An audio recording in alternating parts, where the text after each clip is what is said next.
अस्सलाम वालेकुम व्यूअर्स, मैं हूं शाकिर सोलंकी। व्यूअर्स, आज मौलाना फजल रहमान ने JUI की मरकजी मजलिस आमला का इजलास बुलाया था। बहुत ही इम्पॉर्टेंट इजलास था आज, और इसमें सूबाई उमरा और सूबाई जो नाजमीन है यानी सूबाई सुदूर और जनरल सेक्रेटरीज, उनको भी बुलाया गया था। इसमें आज़ादी मार्च के हवाले से जायज़ा लिया गया कि आज़ादी मार्च का क्या हासिलात रहीं और आज़ादी मार्च के हवाले से उसके नताइज और समरात जो हैं वो क्या हैं। आर्मी एक्ट तरमीमी बिल के हवाले से भी गौर किया गया। नेब आर्डीनेंस का मामला आया, मदारस का इशू आया, मदारस की इस्लाहात का, और जनरल परवेज़ मुशर्रफ को सज़ाए मौत की जो फैसला है अदालती खुसूसी अदालत का।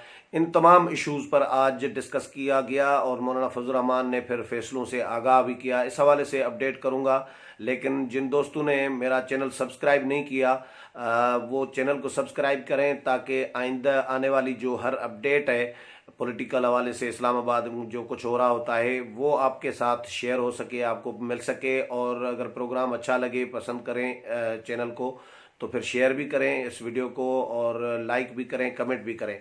तो आज मौलाना फजल रहमान ने जो CEC का इजलास बुलाया था, ये वैसे शेड्यूल्ड इजलास था। हफ्ता पहले ये इजलास बुला लिया गया था। आर्मी एक्ट तरमीमी बिल जो है ये अभी दो दिन से, इसकी 3 दिन से एक्टिविटी शुरू हुई है, तो लेकिन मौलाना ने ये CEC का इजलास पहले ही बुला लिया था।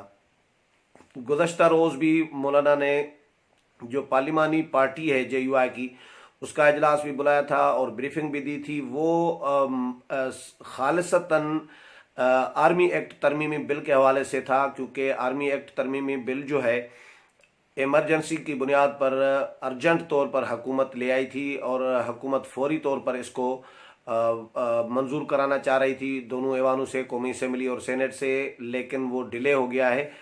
इस पर मैं 2 वीडियो ऑलरेडी, ये जो पिछली वीडियो पड़ी है मेरी, इसी हवाले से हैं, आर्मी एक्ट तरमीमी बिल के हवाले से, और डिले क्यों हो रहा है उसका भी मैंने इन वीडियो में बताया है। मज़ीद जो अपडेट आएगा तो वो भी शेयर करूंगा। तो आज JUI की मरकजी मजलिस आमला ने आर्मी एक्ट तरमीमी बिल के हवाले से जो JUI की पार्लिमानी पार्टी का इजलास का फैसला था कि हम इसको सपोर्ट नहीं करेंगे, आर्मी एक्ट तरमीमी बिल को कौमी असम्बली में, इसकी तौसीक की है। इस फैसले की यानी पार्लिमानी कमेटी के इस फैसले की तौसीक की है मरकजी मजलिस आमला ने भी, कि इसको वोट न किया जाए, यानी हिमायत न की जाए, सपोर्ट न की जाए। मौलाना फजल रहमान ने ये खुद ब्रीफिंग में बताया। 2 हवालों से इस बिल का जायज़ा लिया गया। एक तो बिल का जो मुसव्वदा है और जो मंदरजात हैं बिल के, उसका जायज़ा लिया गया कि बिल में है क्या क्या चीज़ें शामिल की गई हैं। दूसरा, बिल जिस असम्बली से मंजूर होगा उस असम्बली की अपनी जो क्रेडिबिलिटी है उसका भी जायज़ा लिया गया, और इस पर तशवीश का इजहार किया गया कि जब इस मौजूदा असम्बली को तमाम अपोजिशन जमातों के साथ मिलकर JUI जाली असम्बली करार दे चुकी है और 25 जुलाई के 2018 के आम इंतखाबात को मुस्तरद कर चुकी है JUI, और इंतखाबी नताइज को मुस्तरद कर चुकी है, असम्बली को ही नहीं मान रही, यानी इसको जाली असम्बली करार दे रही है। तो क्या इस असम्बली को जाली, यानी JUI के बकौल जाली असम्बली को ये राइट है, हक है हासिल कि वो कोई कानून मंजूर कराए, कोई कानून साजी करे। JUI, इसका भी JUI ने जायज़ा लिया, और JUI समझती है कि मौजूदा असम्बली जाली है और इसको किसी भी कानून के मंजूरी का राइट नहीं है। ये मौलाना फजल रहमान का कहना था। और इस पर हमने मौलाना से ये भी सवाल किया कि क्या JUI मुखालफत में वोट डालेगी इस बिल की, आर्मी एक्ट तरमीमी बिल की मुखालफत में, या वोट ही नहीं करेगी, यानी एब्सटेन करेगी, लातल्लुक रहेगी। तो मौलाना का ये कहना था कि हमारी अपनी जो ख्वाहिश है वो तो है कि हम मुखालफत में वोट डालें, लेकिन आप जैसे दोस्त या मेहरबान जो मीडिया के हवाले से, आप जैसे दोस्त कहा मीडिया को, कि आप जैसे दोस्त और बाकी लोग फिर ये सवाल उठा रहे हैं कि आप यानी इस बिल के हक में अगर वोट डालेंगे तो वो भी कार्रवाई का हिस्सा बनना है, और अगर मुखालफत में डालेंगे तो वो भी इस बिल की कार्रवाई का हिस्सा होगा। तो इसलिए हम सोच रहे हैं कि वोट ही न डालें, न मुखालफत में न हिमायत में, यानी लाताल्लुक रहें इस पूरी कार्रवाई से।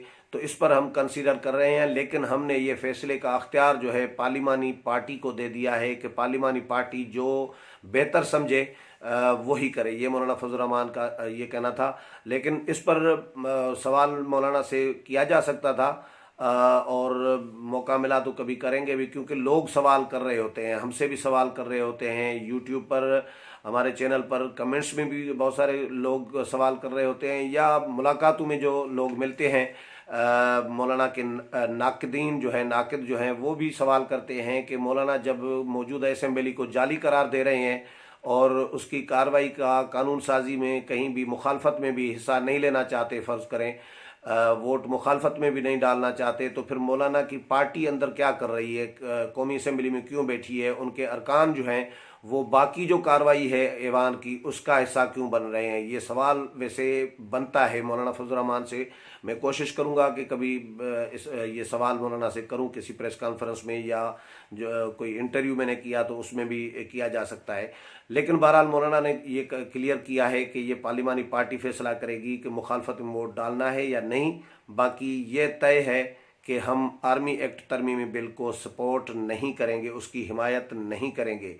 और दूसरा इशू जो आज़ादी मार्च के हवाले से मैंने सवाल मौलाना से ये किया कि क्या आज की मरकज़ी मजलिस आमला में आज़ादी मार्च के नताइज और उसका जो समरात हैं या जो आज़ादी मार्च के नतीजे में हासिलात हैं उसका जायज़ा लिया गया आज के मरकज़ी मजलिस आमला के इजलास में। तो मौलाना का ये कहना था कि बिल्कुल उसका जायज़ा लिया गया है, और हमने ये नोट किया है, मौलाना का ये कहना था कि इस आज़ादी मार्च के नतीजे में सोसाइटी में, हमारी जो सोसाइटी है पाकिस्तानी कौम में, मौजूदा हुक्मरानों के ख़िलाफ़, हुकूमत के ख़िलाफ़ नफ़रत में इजाफ़ा हुआ है, ये फ़ायदा हुआ है, सबसे बड़ा फ़ायदा ये हुआ है, मौलाना का ये कहना था।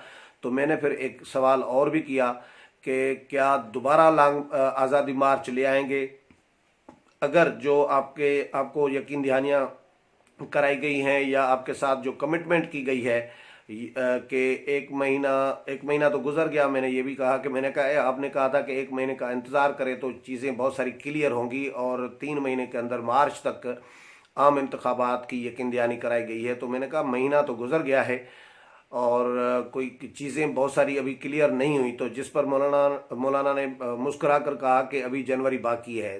तो सारे सहाफ़ियों ने भी कहा कि लगाए, बाकी जो JUI के लोग मौजूद थे वहाँ पर, उन्होंने भी इस जुमले से जवाब से मज़ा लिया। लेकिन हमने भी कहा चलें जनवरी भी इंतज़ार करते हैं, तो और हो सकता है चीज़ें बहुत सारी क्लियर और भी हों। अभी से चीज़ें उस तरफ जाना तो शुरू हुई हैं, जिस तरह लग रहा है आर्मी एक्ट तरमीमी बिल है वो डिले होता जा रहा है, मंजूर नहीं हो रहा। मौलाना ने मुखालफत कर दी है, पीपल्स पार्टी और नून लीग ने पहले हिमायत कर दी थी, नून लीग ने गैर मशरूत हिमायत कर दी थी।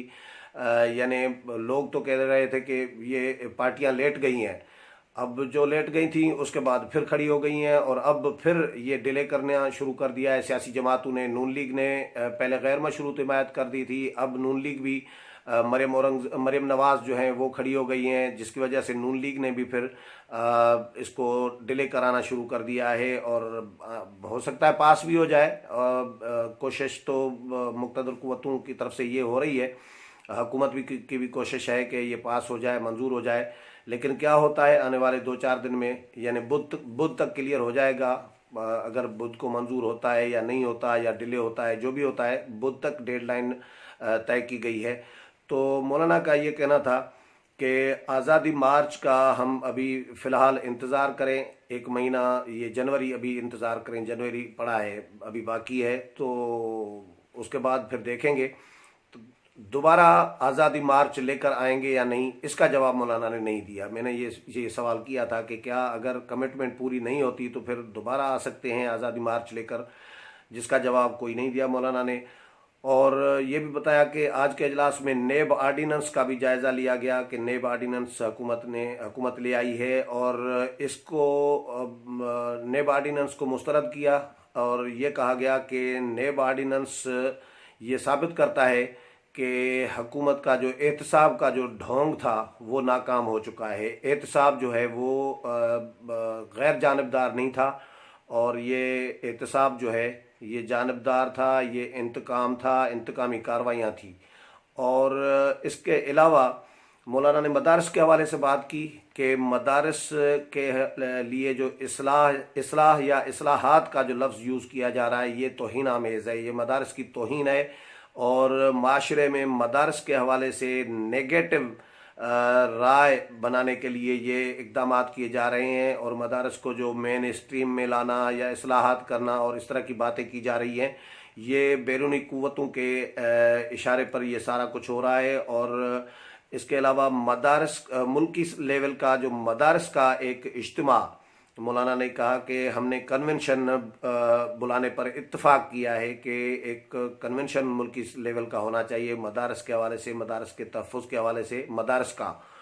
और दूसरा KPK में बताया कि स्कॉलरशिप के नाम पर तलबा को पैसे दिए जा रहे हैं, रकम दी जा रही है, रकूम दी जा रही है, तो ये इसको भी हम मुस्तरद करते हैं और मजम्मत करते हैं। अमेरिका को आखिर मदारस की, अमेरिका या मगरब को आखिर मदारस के लिए अरबों डॉलर रखने की क्यों ज़रूरत पड़ रही है, तो ये भी सवालात मौलाना ने उठाए। लेकिन बहरहाल आज जो CEC का मजलिस आमला का इजलास था, मरकज़ी मजलिस आमला का, उसने भी आर्मी एक्ट तरमीमी बिल को वोट या सपोर्ट न करने के फैसले की तौसीक कर दी है। और ये तमाम इन सूरताल का जायज़ा लिया गया है। नून लीग के हवाले से, पीपल्स पार्टी के हवाले से भी जो आज़ादी मार्च में जो कोऑर्डिनेशन जिस तरह की रही थी नून लीग और पीपल्स पार्टी और बाकी अपोजिशन जमातों के साथ JUI की, इसके हवाले से भी उनसे पूछा गया। लेकिन इस पर मौलाना ने तशवीश का ज़रूर इज़हार किया कि इस पर नून लीग को लीडरशिप का किरदार अदा करना चाहिए था, नून लीग को लीड करना चाहिए था, क्योंकि क़यादत अपोजिशन की जो है कौमी असम्बली में वो नून लीग के पास है। शहबाज शरीफ अपोजिशन लीडर हैं, तो शहबाज शरीफ को और नून लीग को अपोजिशन के साथ रब्ता करना चाहिए था, अपोजिशन को साथ बिठाना चाहिए था, मुशावरत करनी चाहिए थी, लेकिन नून लीग ने ऐसा नहीं किया। इस पर मौलाना ने तशवीश का ज़रूर इजहार किया है। अगले प्रोग्राम में फिर मुलाकात होगी, तब तक इजाज़त चाहता हूँ। अल्लाह हाफिज़।